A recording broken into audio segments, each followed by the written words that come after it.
नमस्कार, आप देख रहे हैं सिटी पोस्ट लाइव और मैं हूं आशुतोष। लोकसभा चुनाव में महज अब कुछ दिन ही बाकी है और सभी पार्टी कमोवेश चुनाव की तैयारी में लग गई है। अब इसी को देखते हुए भारतीय जनता पार्टी ने भी रामलीला मैदान से, यानी कि दिल्ली के रामलीला मैदान से 2019 के चुनाव का बिगुल फूंक दिया है। आपको पता ही होगा, सिटी पोस्ट लाइव के माध्यम से आप देख रहे होंगे कि पिछले 2 दिनों से, यानी कि आज और कल, दो दिवसीय राष्ट्रीय अधिवेशन दिल्ली के रामलीला मैदान में आयोजन किया गया था। कल भारतीय जनता पार्टी के राष्ट्रीय अध्यक्ष अमित शाह संबोधित किए राष्ट्रीय अधिवेशन को और आज प्रधानमंत्री मोदी ने इस अधिवेशन को संबोधित किया। इसके बाद आज ये 2 दिवसीय अधिवेशन के बाद ये इसका समापन हो गया और अब देश भर में भारतीय जनता पार्टी के कार्यकर्ता जो मंत्र मिला है पीएम मोदी से और राष्ट्रीय अध्यक्ष अमित शाह से, वो उसको लेकर के लोगों को रिझाने के लिए जाएंगे। क्या रही आज की खास बातें, आज की जो पूरे कार्यक्रम की जो खास बातें क्या रही, जो दूसरा दिन था आज राष्ट्रीय अधिवेशन, भारतीय जनता पार्टी का जो राष्ट्रीय अधिवेशन था उसका दूसरे दिन में आज क्या क्या बातें हुई। सबसे बड़ी बात यह रही कि प्रधानमंत्री मोदी ने एक बार फिर कांग्रेस पर जमकर हमला बोला।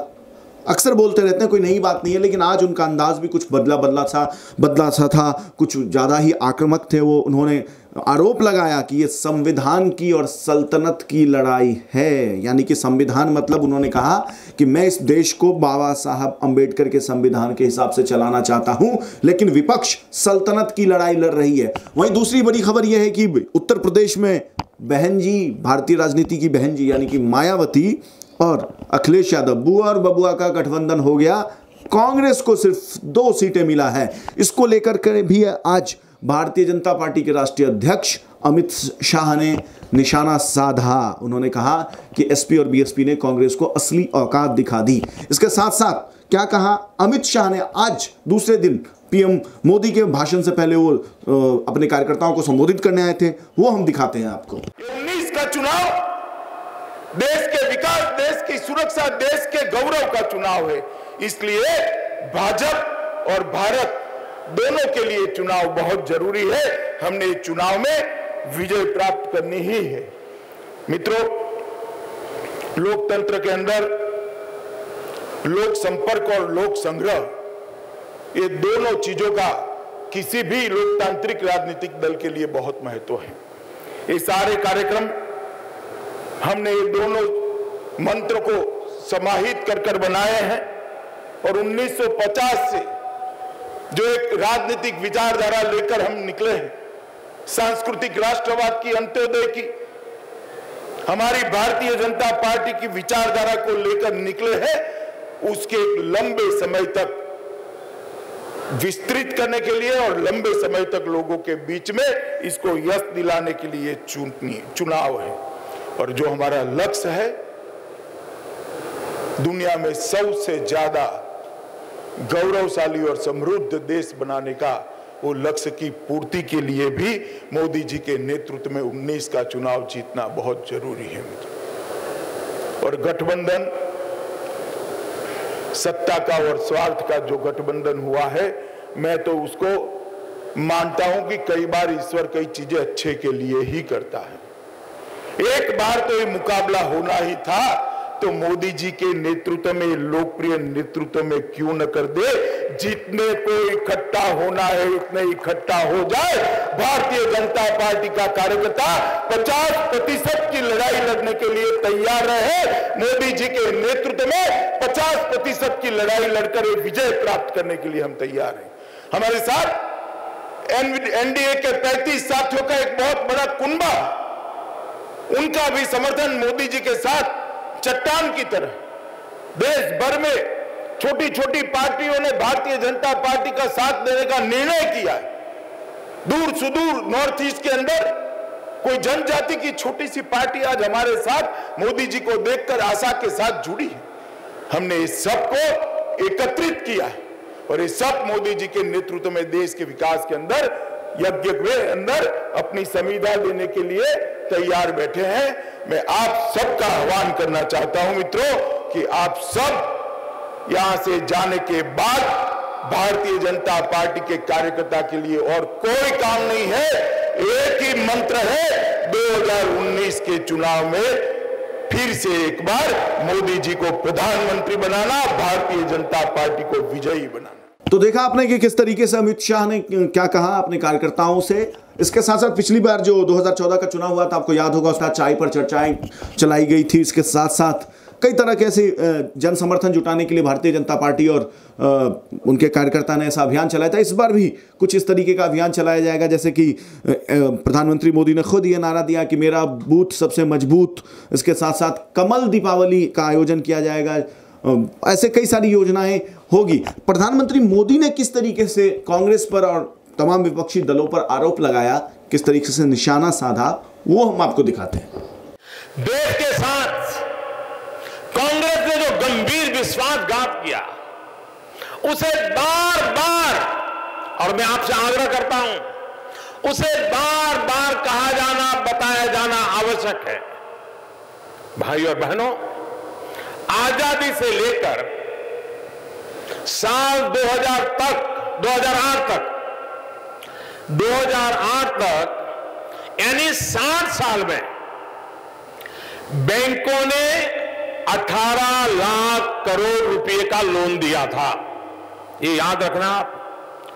देश आजाद हुआ तब से लेकर के 2006 तक 18 लाख करोड़ रुपए का लोन दिया गया था। लेकिन 2008 से लेकर 2014 तक सिर्फ 6 साल में लोन का आंकड़ा बढ़कर के 52 लाख करोड़ हो गया। यानी 60 साल में 18 लाख करोड़ रुपया और कांग्रेस शासन के आखिरी 6 साल में 34 लाख करोड़ रुपया। अब मैं आपको बताता हूं ये कैसे किया जाता था। साथियों, उस समय देश में लोन लेने के 2 तरीके होते थे। एक तरीका था कॉमन प्रोसेस, जिससे लोन मिलता था, और दूसरा तरीका था जिसे लोन मिलता था, उसे कहते थे कांग्रेस प्रोसेस। भाइयों और बहनों, कॉमन प्रोसेस में आप बैंक से लोन मांगते थे, जबकि कांग्रेस प्रोसेस में बैंकों को मजबूर किया जाता था अपने घोटालेबाज दोस्तों को लोन देने के लिए। कॉमन प्रोसेस में आपको 10 या 20 लाख रुपए का लोन मिलता था, जिससे आप अपना घर बनाते थे, अपने बच्चों के लिए एजुकेशन लोन लेते थे। जबकि कांग्रेस प्रोसेस में सैकड़ों हजारों करोड़ का लोन सिर्फ एक फोन कॉल पर मिल जाया करता था। अगर आप कॉमन प्रोसेस से लोन मांगने बैंक जाते थे तो आपसे बैंक सवाल करता था, गारंटी के लिए आपसे दस्तावेज मांगता था। वही जो लोग कांग्रेस प्रोसेस और कांग्रेस की फोन बैंकिंग के जरिए लोन लेना चाहते थे, वो नामदार का एक फोन ही काफी था। इसके बाद कोई सवाल नहीं पूछे जाते थे।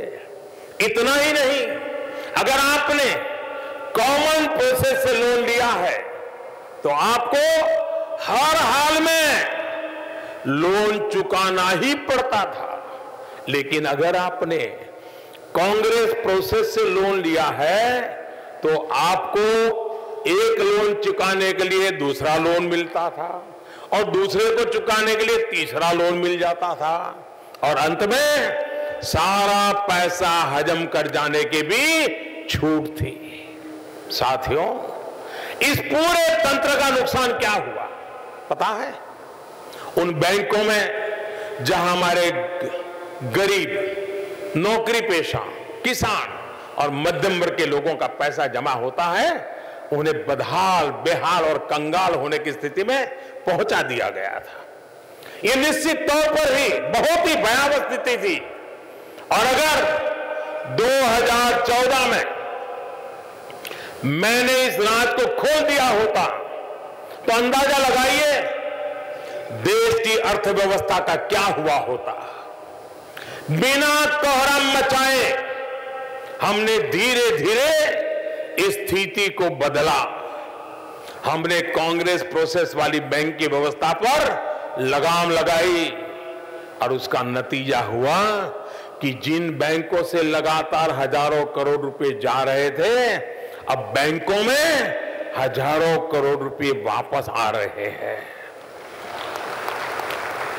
मैं आपको एक जानकारी देना चाहता हूं कि इंसॉल्वेंसी और बैंकरप्सी कानून बनने के बाद 3 लाख करोड़ रुपए